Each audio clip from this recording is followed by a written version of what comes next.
Si vous êtes nouveau sur la chaîne, n'oubliez pas de vous abonner et de liker la vidéo. On commence. Si l'UFC 290 a été riche en événements et en moments épiques, la fédération de Dana White se retrouve depuis dans la sauce. De récentes révélations ont ainsi outré les fans, qui comprennent désormais totalement le choix de Cédric Doumbé et Francis Ngannou de rejoindre le PFL à la place. Véritable machine à sous, l'UFC est la plus grande organisation de MMA au monde. Mais alors qu'elle engrange des profits hallucinants année après année, elle est régulièrement pointée du doigt pour la faible part du gâteau alloué aux combattants. Certains d'entre eux ont d'ailleurs levé la voix à ce sujet, et on pense notamment au cas de Francis Ngannou, qui s'est battu pour augmenter les salaires de ses pairs. En fin de compte, ça ne s'est toutefois pas fait, et face au refus du président Dana, le Predator a décidé de claquer la porte avant de rejoindre la concurrence quelques mois plus tard. Il a notamment signé dans la néoligue de MMA. Juste avant ça, un certain Cédric Doumbé avait, quant à lui, choisi de ne pas intégrer l'UFC. Il avait rejoint la même ligue que l'ancien champion des poids lourds, là encore pour des raisons financières. Les deux moves ont suscité de vives réactions à leur annonce, et sont encore aujourd'hui sujets à critique. Mais le vent semble en train de tourner, et l'UFC 290 a parfaitement cristallisé cela à travers la victoire d'Alexandre Pantoja. En s'imposant contre Brandon Moreno, celui que l'on appelle The Cannibal a hérité de la ceinture de sa division. Plus encore, il a ponctué une histoire folle, lui qui galérait financièrement, il y a encore 2 ans. Un média sur Twitter a écrit « Alexandre Pantoja, le nouveau champion des poids mouches de l'UFC, était livreur pour Uber Eats, il y a encore 2 combats. Il n'a cessé de travailler pour l'entreprise qu'après avoir obtenu son bonus de 50 000 $ contre Brandon Moreno. » On parle pourtant d'un combattant bien connu à l'UFC, lui qui détient un bilan de 10 victoires et 3 défaites à présent. Quand on voit un Conor McGregor gagner des millions sans se battre, tandis que le Brésilien a véritablement trimé pour enfin toucher un beau chèque, ça fait désordre.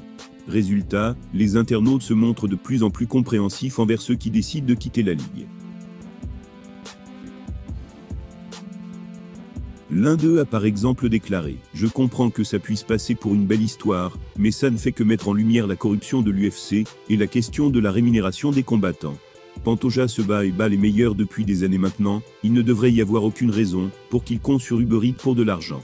C'est quelque chose de triste. » Un autre a également ajouté « Moi tout ce que je retiens avec l'histoire de Pantoja, qui était livreur alors qu'il était à l'UFC, c'est que Francis Ngannou et Cédric Doumbé avaient raison.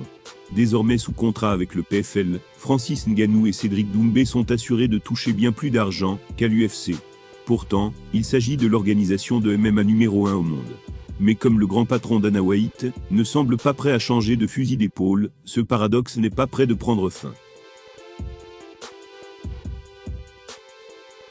Cyril Gane est en pleine préparation pour son retour face à Sergueï Spivak. Et dans une Accor Arena pleine à craquer et acquise à sa cause, il devra faire oublier la défaite face à Jon Jones. D'ailleurs, une future légende de l'UFC a donné son avis sur la question. Dans quelques semaines désormais, Cyril Gane sera une nouvelle fois la tête d'affiche de l'UFC Paris. Nul doute que cet événement promet d'être une grande soirée de divertissement. 1 an après sa victoire contre le redoutable Tai Tuivasa, Bongamin aura l'occasion de faire un nouveau pas vers le titre en venant à bout du Moldave Sergueï Spivak. Et avec la manière, ce sera encore mieux. D'autant plus qu'il aura des choses à montrer à son public, après la terrible défaite face à Jon. Dans ce qui était le plus grand combat de sa carrière, le Français n'a tenu que 2 minutes, ce qui avait entraîné de nombreuses réactions négatives sur les réseaux sociaux. S'il ne sera jamais un lutteur, il a tout de même décidé de recruter un monstre pour l'aider à progresser rapidement. Et en marge de l'UFC 290 le week-end dernier, les équipes de RMC Sport ont décidé d'interroger le prodige Bonical sur le niveau de Bongamin. Monstre sacré de la lutte universitaire aux États-Unis, il a forcément été très cash sur le combat de mars dernier contre Johnny Bone. La bonne nouvelle, c'est qu'il reste positif pour la grande soirée à l'Accor Arena. Voilà ces mots, Jon contre Gane, c'est le parfait exemple d'un duel entre un combattant de classe mondiale debout et un combattant de classe mondiale au sol.